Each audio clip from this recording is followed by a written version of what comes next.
Hey everyone, welcome to the America's Jobs team. I'm Carla Sones and I am really excited about today's conversation.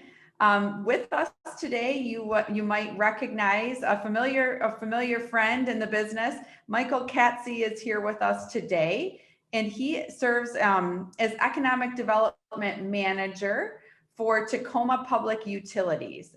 And Michael, I am sure that it's been a journey to land where you are. As most economic developers, kind of have a winding trail to get to their current role. Can you kind of walk us through the journey that you've taken to get to into economic development, as well as kind of what you do in your current role with the utilities? Sure, be happy to. Yeah, like I think every economic developer has their origin story, and they're all different. And I don't think any of us come into it pretty well the same way.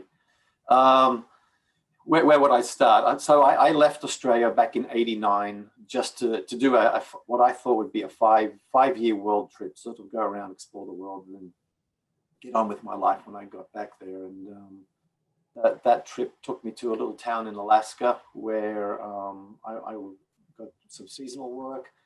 And it was nice because I could work 6 months and then it allowed me to travel for 6 months. So I did that for probably the next 10 or 12 years. And it's one of those things that where I never sort of moved to Alaska. I just kind of never left.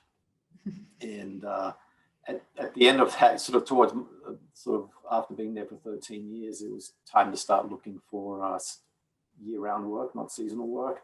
Daughter was getting ready to go to school, and we probably needed to buy a house and all that sort of stuff. So I needed a real life.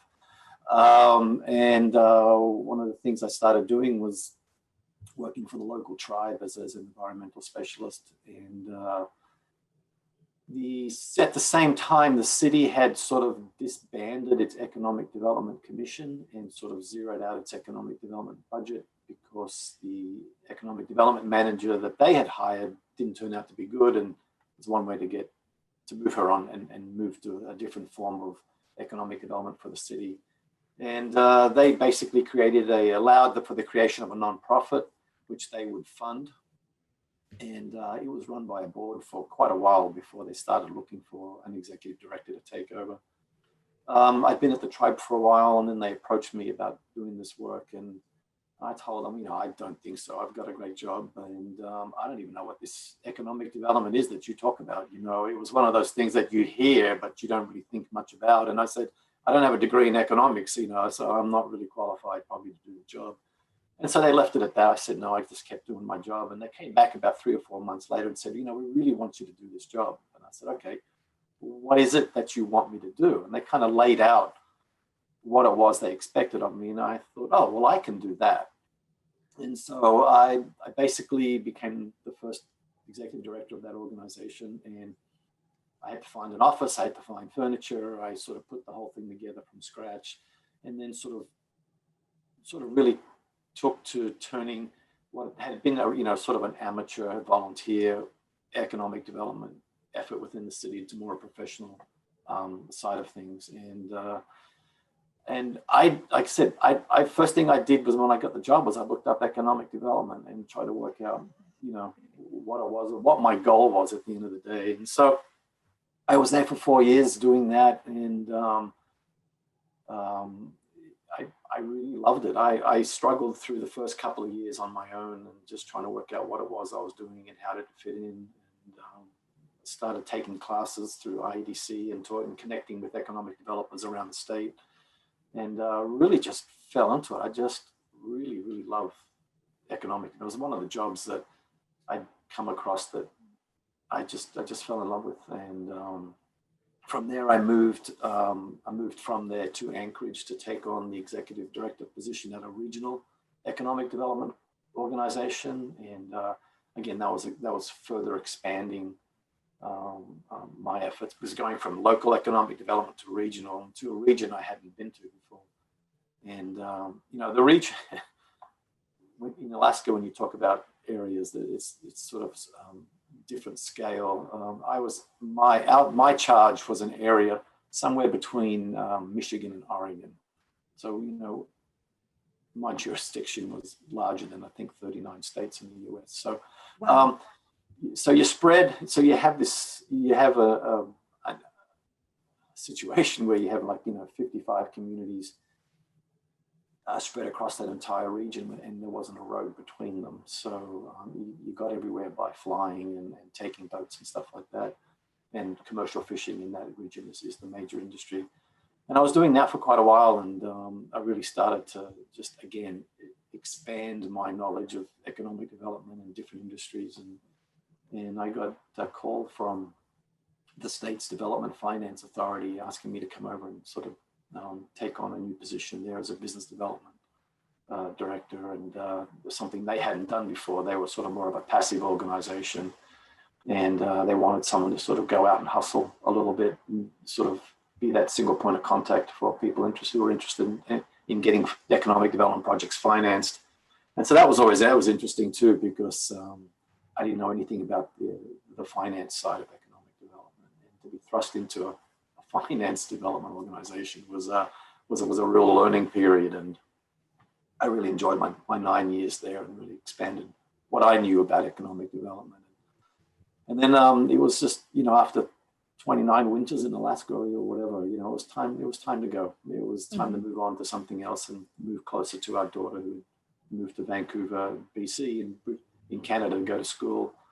And so this position came up, and I was lucky to get it, and really feel privileged to be where I am right now. And utilities, had I known what I didn't know, if I knew what I didn't know, I probably wouldn't have taken the position. Extremely complex stuff when you start working within a utility environment. And had I known that, I may have said it's way too much for me, but I'm loving it. I'm just jumping into this and just absolutely loving learning about power, water, and we also have a short line rail service that services the Port of Tacoma, and works sort of the transition between moving goods from ships to the Class 1 rail lines in the country. So yeah, it's great. And so it has been a long journey, and it's also been one of just increasing knowledge and looking at the different perspectives that economic development brings, which is, of course, one of the things I love about economic development. Yeah, I want to talk about that a little bit more, because as you were kind of talking about your journey, it just struck me that, you moved from Australia to Alaska, kind of did your thing for a while. And it's so funny to me how many economic developers are kind of like picked out by somebody who says, I think that's our guy or our girl right there. And when approached, they're like, what? Like, what is economic development? So I love that your kind of authentic answer of like, I'm Googling, like, what is this? And to just hear that theme throughout every position you've taken, it sounds like there's always that theme of, I learned a lot, like I had to learn a lot. And you're just kind of, it's easy to see that you're kind of a lifelong learner of like, I get a lot of enjoyment out of kind of learning and self-learning how to do those things. When you think about mentors, because I know in many of those different roles, you went from a municipality or working with the tribe all the way to like a regional group. Now you're with a utility. What role have mentors played as you've made those significant career moves? And, can you talk a little bit about how you've maybe utilized mentors to enhance some of that learning that's been so important for you? Yeah, that's such a mentors and learning from the people around you is always fascinating to me, because I think there's the two sort of different types of mentors. There's the unintentional mentor who actually has an influence on you that often you don't know, and often they will never know, and you're able to model behaviors and attitudes from someone that you see, and you see what they're doing, you go, wow, I really appreciate what they're doing, and you model that within yourself. And sometimes, again, like I said, you don't know till years later, and you go, oh yeah, I remember. Now I know why I did that, because so-and-so was doing it.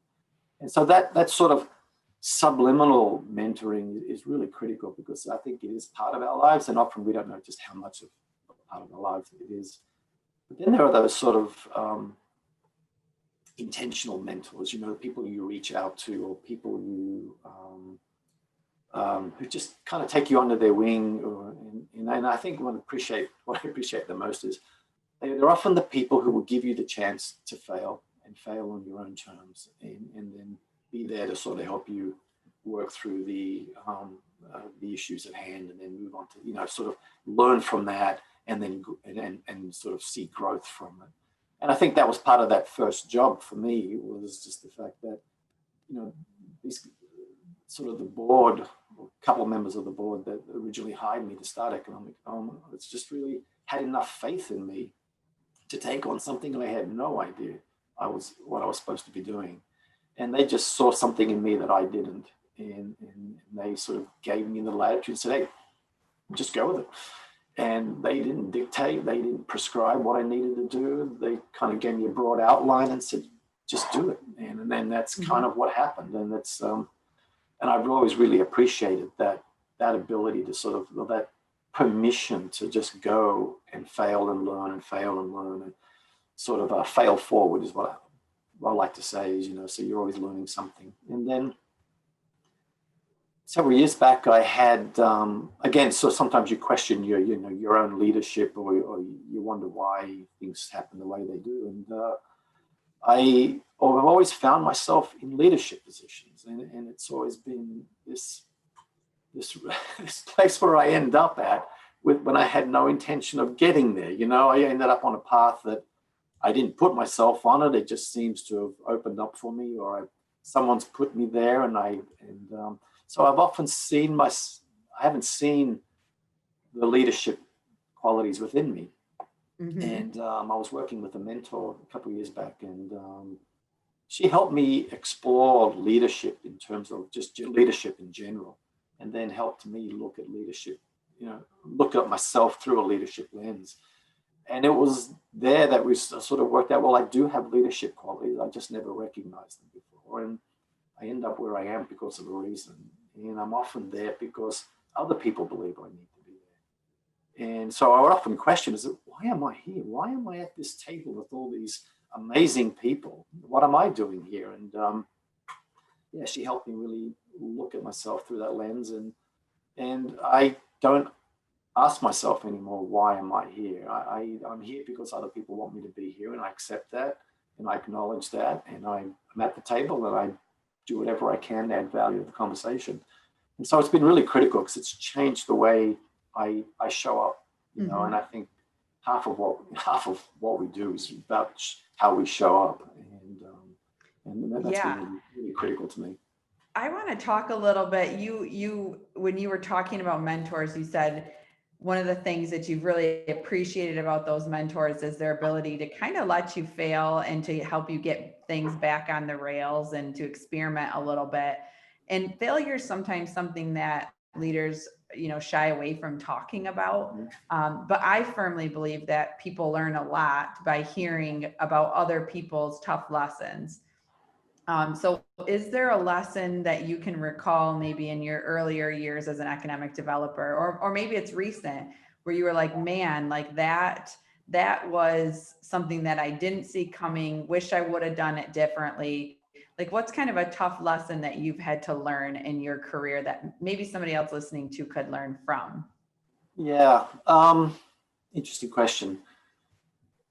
I think what I learned was the value of collaboration and the value of cooperation. I've always liked to see myself, and I think most of us do, as independent people. We don't want to rely on others for what, you know, how we do. We want to be self-sufficient. We want to be independent, and I always saw myself as that sort of a person. So when I started in economic development, I put my head down and I just went for it, you know, and I just did what I did for the first 2 years pretty well without any sort of external validation or anything. I just, or even reaching out to people outside.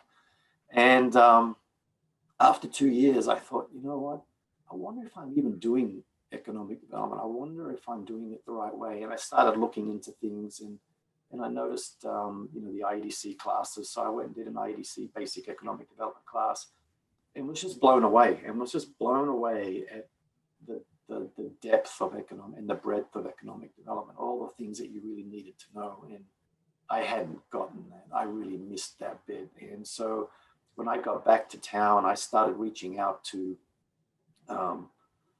economic developers around the state and in my region and around. And for the next 2 years, I really spent a lot of time just learning about economic development from other people and from IEDC and doing classes and things like that. So that was really critical for me, is learning that even if you can do things on your own, that's usually not the best way to do it. And especially in economic development. I also happened to serve 2 terms on the city council, and I went in thinking, I have an idea. I think it's a good idea for the community, and then you just say it, and then everyone goes along with you.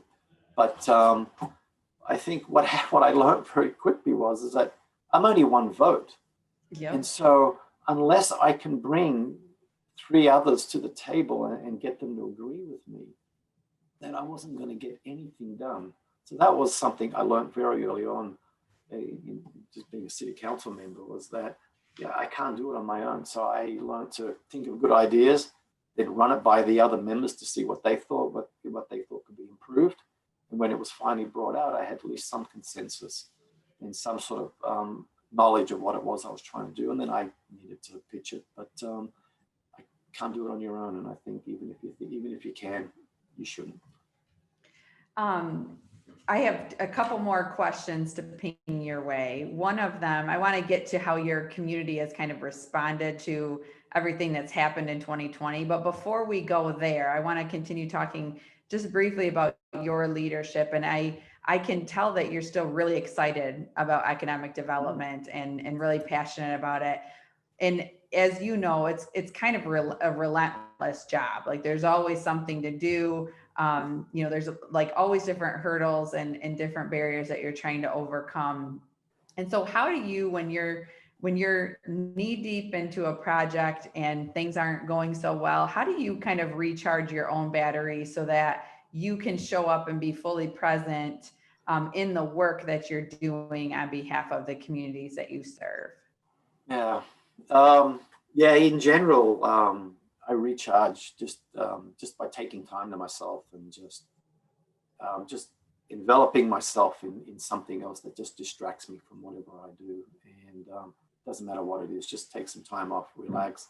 But in sort of on a bigger scale, I love to travel. So for me, getting out and seeing new things, it just excites me and recharges my inner desires for just learning more about the world that I live in. And of course, COVID has put a sort of a stop on that a little bit. But yeah, generally just taking a step back when you have those projects and those issues that come up, just stop, just take a step back, walk away from it, distract yourself, do something else for a little bit. And then while you're doing that, consciously, subconsciously, your brain is pondering these issues and these questions. And often if you can just distract yourself long enough, you'll work it out. It will come to you and you go, that's what I need to do. And that's sort of, in many respects, how I've been recharging, is just taking a step back. And I love that answer. And I know that you're not alone in, travel being something that not only really recharges people, but also kind of is that it opens your imagination up to kind of think of things in a new way. So a lot of the most creative people I know really traveled quite a bit because they, in those journeys and in those trips, they thought of new ideas and thought of different ways to do things. And so it certainly has been really hard. And that's the interesting thing. That's one of the biggest things I found about traveling. And my wife and I traveled around the world in all sorts of different places. And is that there's more than one way to do something. And you don't know that until you step outside your culture or your area. Then you can start to see that other people are having the same results by doing different things. And it sort of allows you to not get tunnel vision on something. You can actually be adaptable, and you can take ideas from different areas and put them together. And I love that. I mean, I think that was probably the one thing I learned more than anything was that, hey, there's more than one way to skin a cat, the old saying. And but there really is. And you can bring all that knowledge together. And I've done a lot of different jobs over my life. And so you bring the knowledge of that as well. And I love that part of it, that you can actually draw from so many different areas of your life and areas of the world, and come into some bringing, because you need to be creative in economic development, right? Yeah. It's a science, and yet it's an art, and it's the art that really makes the difference. And being able to take that science and those rules and stuff and those ideas and actually put them together in such a way that's unique for every single project and every issue that you deal with. I think that's really the critical point. Yeah, I 100% agree. I know I said we'd have one more question, and it kind of goes along with what you're talking about. We have an opportunity to see lots of things happening around the country right now, and around the globe, to be honest. What is something, when you think about, when you kind of think hyper local to where you live right now, what's something that has made you really proud, and in terms of how your community has been able to respond to kind of the wrecking ball of 2020, as many people refer to it? What's something that when you think about your, kind of hyper local region, what's something that makes you proud? Yeah, couple of things. One was really tied to COVID, and we're just south of Seattle and Kirkland, where the first U.S. case of COVID was noted in January, and then the first death in February, and then Seattle, King County, and Snohomish, up just north of us, had huge uptick in cases very early on, sort of before the rest of the country. And yet we're just 30 miles south, the next county south of that area, and we were able to maintain a very low level of infection and deaths early on. And I think part of that was because we recognized the dangers and the threats at hand. And so the county really went into sort of a lockdown mode, and prescribed, sort of followed the scientists or the doctors, the CDC in that.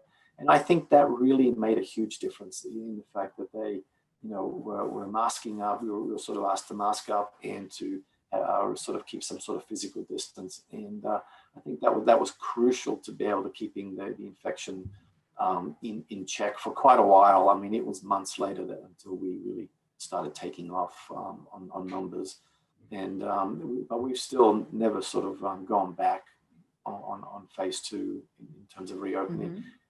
But we're following, science and sort of the scientific prescriptions for it. The other thing too is in regards to the Black Lives Matter movement, is the fact that a lot of entities in this county, in this area, including the city and the Tacoma Public Utilities and the Chamber and regional economic development organizations, have all taken the call to diversity, equity, and inclusivity seriously. And they've started to look at their board structures. They've started to have dialogues with BIPOC populations. And they've started to look at ways at which they can move forward and becoming more reflective of the community that we live in. And not only that, they're also looking at really taking that next step and becoming anti-racist organizations, where they will actually fight the systemic and institutional racism and discrimination that's been going on for so long in our areas. So I think I'm really proud of that. I think they've taken it on, and they're not shied away from it. They're not scared to talk about it, and they've opened up channels for dialogue, because I think dialogue is something that's really going to get us through. And I think one of the first steps they did was actually acknowledge that there is a problem, and then sort of said, we want to do something about it.